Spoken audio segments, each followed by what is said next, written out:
Hello, everybody. We have Representative Neguse, I'm probably pronouncing it a little bit wrong, who I first met back when he was running for the Board of Regents and predicted that that was just the beginning. And boy, has that been the beginning. So welcome. Well, thank you, David. It's good to be with you again. We'll have to make sure it's not so long next time, but it's wonderful to see you. And thanks for giving me the opportunity to come by and talk a bit. All right, so first question. How worried should we be about retaining our democracy over the next 4 years? It is a great question, David. I pause only because it's a question that I think about nearly every day, certainly over the course of the last 3.5 months. The shortest answer to your question would be, I think we have a lot to worry about. I have deep concern about the erosion of the rule of law, about the unlawful and unconstitutional executive orders that the Trump administration has issued over the course of the last 3.5 months. I'm sure you're aware of this, but just by way of reference, because contextually I think it matters, the Trump administration has issued more executive orders in the first 100 days of his administration than any president in our history. And while there are a plethora of federal courts that have vindicated our Constitution, and I think Article 3 of our Constitution is working effectively in the sense that a lot of these executive orders that are unlawful have been blocked. But the reality is there's a lot that's happening within the agencies of the federal government, the Department of Justice, just by way of example, that give me a lot of concern about our ability to function as a constitutional republic over the long term. And it's a perilous time. It's the best way I can put it, I think. Perilous time for our republic. Correct me if I'm wrong, but an executive order, isn't it fundamentally legally? It's a memo from the president saying, I feel the following way. It doesn't have any specific legal bearing, correct? No, well, it does have the force of law. I mean, an executive order, so far as it is constitutional, that is to say, if it is permitted by the powers that are designated to the president under Article 2 of our Constitution, right? So insofar as the president is exceeding the bounds of the Constitution, then the executive order would be unlawful, right? The president of the United States cannot create new law. Article 1 branch, co-equal branch of government, the United States Congress is responsible for implementing laws, passing laws, and the president has an obligation under Article 2 to faithfully execute those laws. But there is, and certainly every president, right, has the ability to issue executive orders that are consistent with his authority and don't exceed statutory authority or the Constitution. In the case of this president, as you know, he is blowing through all of those guardrails, right? So issuing executive orders to dismantle agencies like USAID.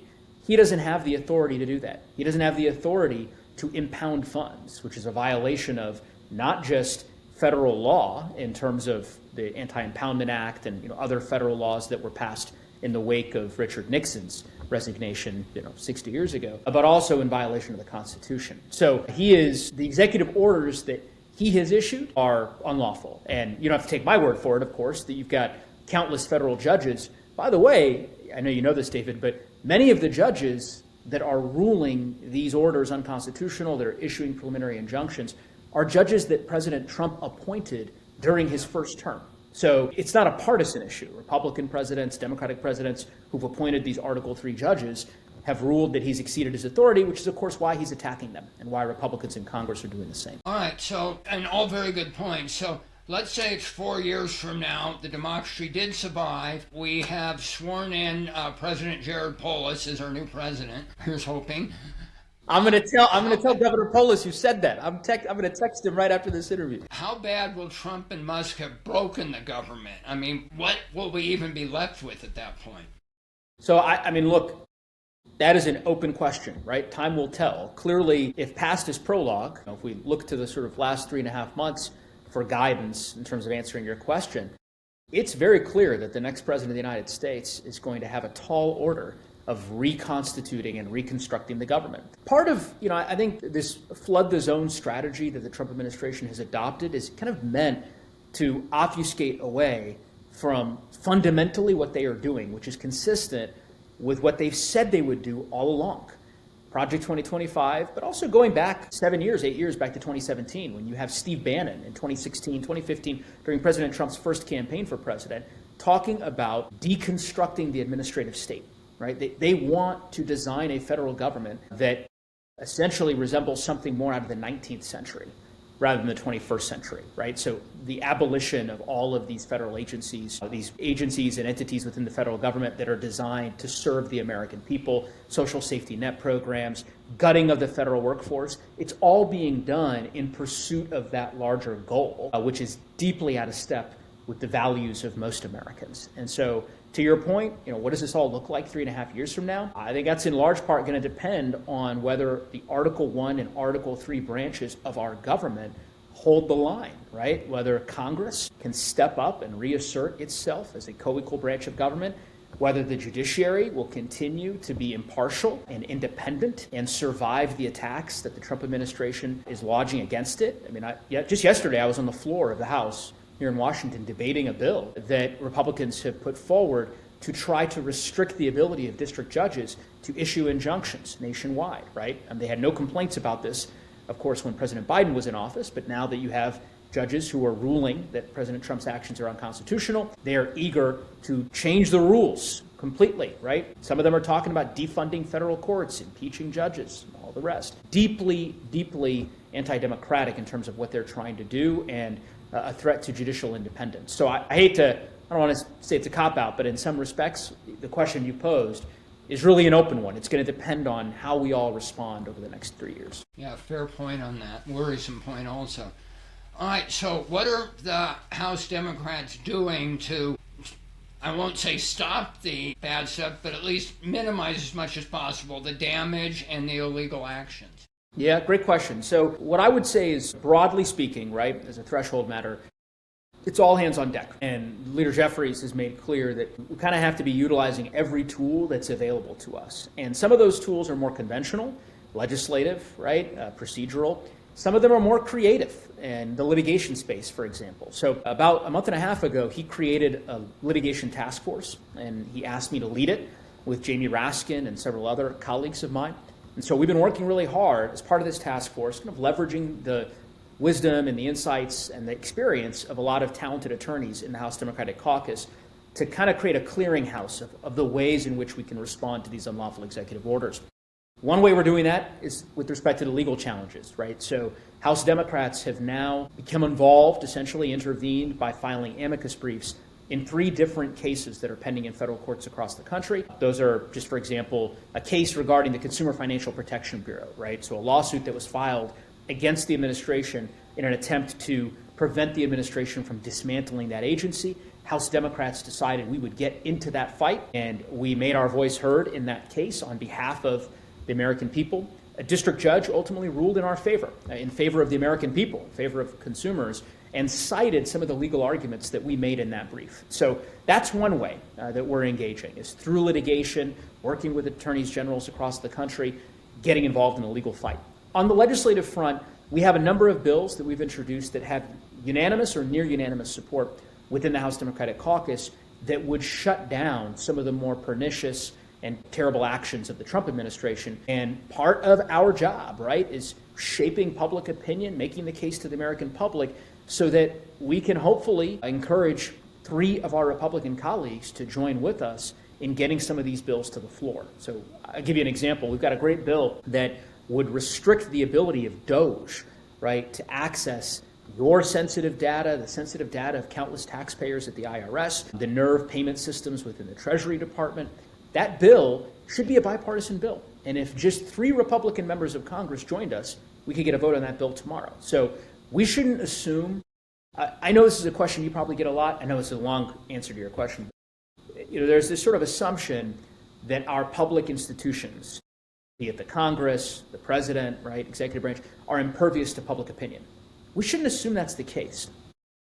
Over time, the reality is if the outcry is loud enough, you can have a change in policy outcomes. We have agency. We have the ability to shape it. And so, and there's examples of that, right? The record is actually replete with examples. One last example I'll give you. I know you are aware of this, but a month and a half ago, 2 months now, the administration tried to illegally freeze funding across the federal government, grant funding for hospitals, for schools in our district, for non-governmental entities and the like. And a federal lawsuit was filed against that action. But before the district court ruled, the Trump administration withdrew its illegal funding freeze. Why? because the outcry was so substantial, right? Across the country, people were sharing their stories, which, by the way, is one last, then I'll let you get to your next question, but I would encourage people to go to our website because sharing their story is an important part of being involved in this. So what kind of response are you getting from Republicans when you're looking for those 3 or 4 to join on a bill? Are there ones that are at least listening to you and considering it?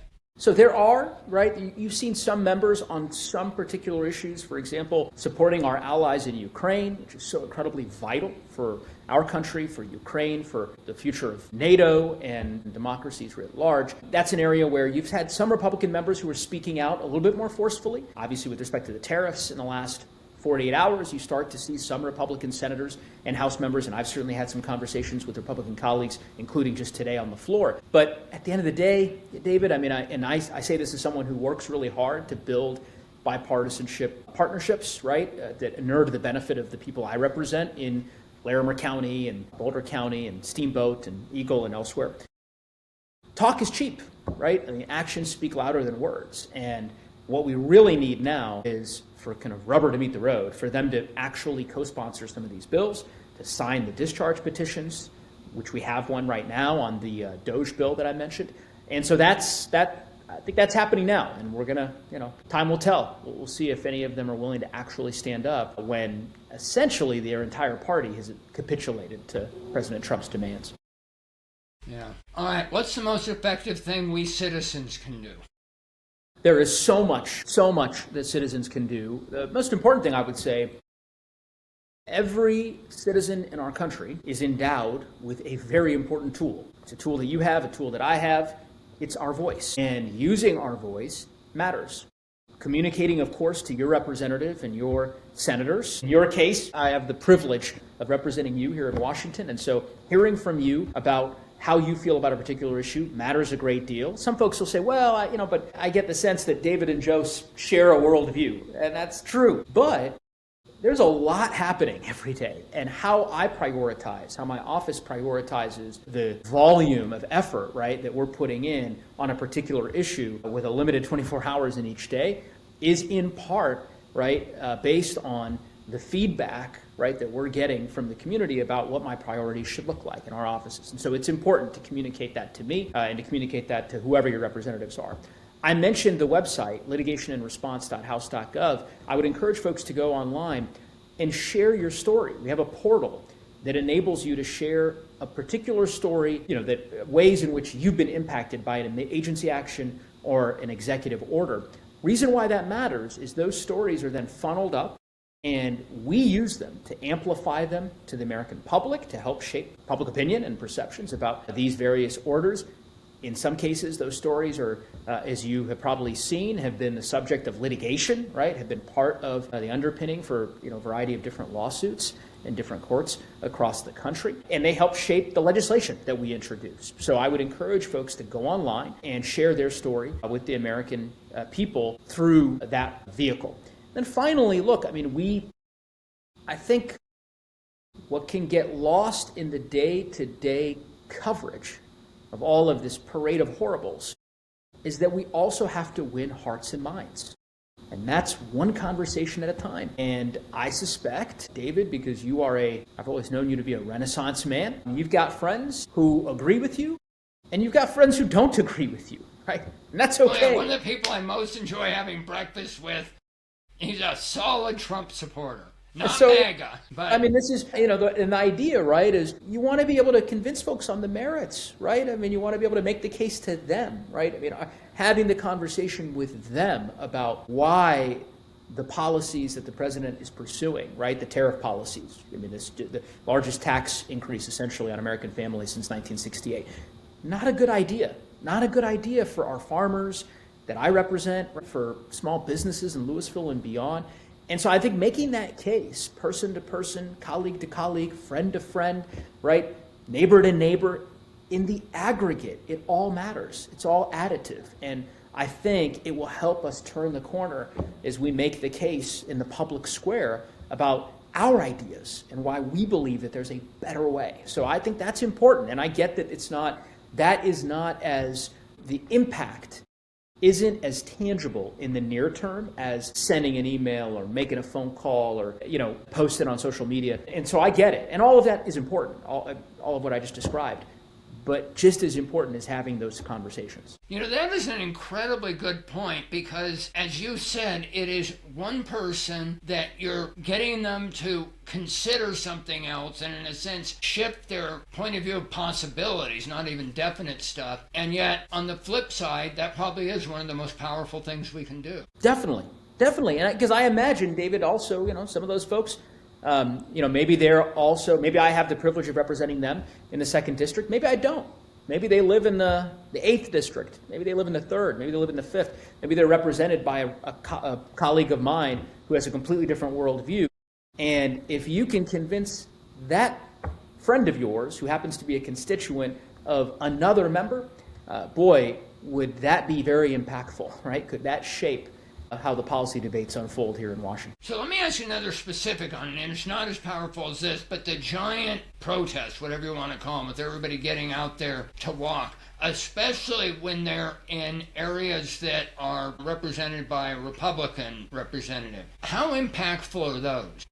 I guess I would say, I don't know that I want to opine on the impactfulness at such an early juncture. I've had an opportunity to speak at numerous protests. I was just this weekend in Fort Collins, in Longmont, in Boulder, probably in the aggregate spoke to, there are 4,000 people in Fort Collins, or a couple thousand in Longmont, a couple thousand in Boulder. Obviously, as you know, there was a big crowd in Denver. And so I appreciated the opportunity to be able to stand in solidarity with so many folks who are stepping up and standing up and making their views and their position known in terms of our collective work to defend our democracy. What I would say is the town halls. So I do a lot of town halls, as you probably know. I love town halls. I mean, I like to say I liked them before they became, a cool thing to do, I guess, now. But, I've been doing them for years because for me, I get the best, sense of my district, of how folks are feeling and their concerns and what's keeping them up at night and what I should be working on by just being out on the road and visiting communities in my district. And as you know, I represent a huge district, right? So it's 6 hours to get to from one end to the other, 13 counties, bigger than 9 states. So for me, town halls it's not just like something we do. It's a way of life for our congressional office. What I would say is I've seen these very large town halls that are being held in Republican districts, right, by Democrats or, just by citizens organically who are fed up with the idea that their member won't meet with them. That, I think, has proven to be very effective because it's providing a channel for people in that community, right, to come together, voice their concerns, and I think express to the broader public, or expose rather to the broader public, the ineffectiveness of their member of Congress and that their member really isn't being responsive. So that's probably would be my sense. That is a really good distinction, and I will defer to you on that's a lot more powerful and it's good. I also want to throw in respect to the few Republican House members who know what they're walking into but continue to do town halls. I may not agree with them, but I definitely respect those few that walk into that. Yeah, I mean, look, I've had tough town halls in the past. I mean, it's not. I've served, as you know, I've been in Congress now for 6 years and 3 months, right? So my first term was during the Trump administration for the last 2 years. Last 4 years was under the Biden administration, and of course now with the new Trump administration. And I've had plenty of town halls where I've had folks who are ardent supporters of President Trump shout me down and disagree vehemently with my approach, and that's okay. That's my job. My job is to represent everybody in the district and to hear from everybody. And so I think every member, there's no excuse. Every member should be doing town halls on both sides of the aisle. It just is not. That's my view. Always been my view. Are there any closing comments you'd like to make? The last thing I guess I would just say, one, I appreciate having the opportunity to talk to you because so much of the public discourse now is done in kind of like these 3-minute increments. I'll be on television later this evening, was on television this morning, and it's very short. I don't get the opportunity to kind of expound with my thoughts and ruminations, I guess, on where we are as a country. The one thing I would say, and I've said this in my town halls, but I do worry that because of the overwhelming nature of all of the kind of unlawful agency actions and the economic chaos, there can be this temptation to lose faith, right? I mean, to kind of lose hope, to believe that all is lost and that there's kind of no way to recover. And I just urge everyone, I would certainly urge all of your viewers and your friends and others to resist that temptation. I mean, we, again, have agency. We have the ability to influence outcomes. And our country has been through a lot. The historical record is replete with examples of our country facing some incredibly difficult obstacles. We've always risen to the occasion, and I have no doubt we're going to do so here. And so I just think we've got to keep that faith, keep that hope. It doesn't mean, by the way, that it's not a sort of meant to be a silent hope, right? Like it requires action, it requires perseverance, it requires engagement like we're having, it requires people being engaged in their democracy. But don't lose hope. That would be my parting thought. For what it's worth, I think that's 100% spot on, so thank you. Of course. Well, pleasure's all mine, and I look forward to seeing you at the restaurant here sometime soon. Now I'm going to be looking for you next time I'm in Louisville. Thanks.